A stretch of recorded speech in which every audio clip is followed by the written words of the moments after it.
Le Seigneur soit avec vous. Chers frères et sœurs, en ce troisième dimanche du temps ordinaire, les textes nous révèlent que Jésus quitte Nazareth et va s'établir à Capharnaüm.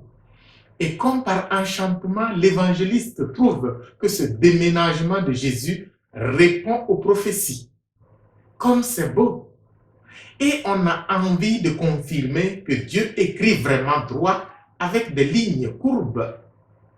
Jésus n'était pas bien accueilli chez lui, à Nazareth. Lui-même l'a dit clairement. Un prophète n'est méprisé que dans son propre pays. Pourtant, sa mission doit être accomplie. Il lui faut donc un lieu adapté pour poursuivre cette mission. Il va rester donc avec ses amis Pierre et André dans la ville de leur belle famille, Capharnaüm. Quelle histoire! Et oui, pour les gens du temps de Jésus, c'était une issue pour lui, pour ne pas mourir comme Jean-Baptiste. Pour l'évangéliste Matthieu, c'était pour que soient accomplies les prophéties.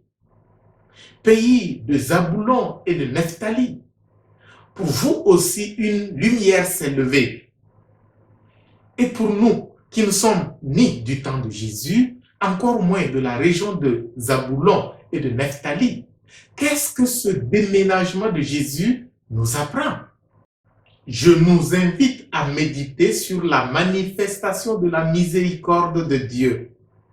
Avant Jésus, deux villes avaient une renommée terrible, Sodome et Gomorrhe. Le souvenir que nous avons est un souvenir tout aussi terrible de la pluie de soufre qui est descendue pour les consumer.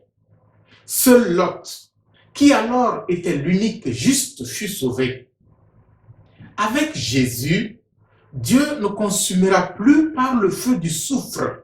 Il ira lui-même habiter au milieu de Capharnaüm, cette ville dévergondée, la nouvelle Sodome du temps de Jésus. Oui, Matthieu a raison.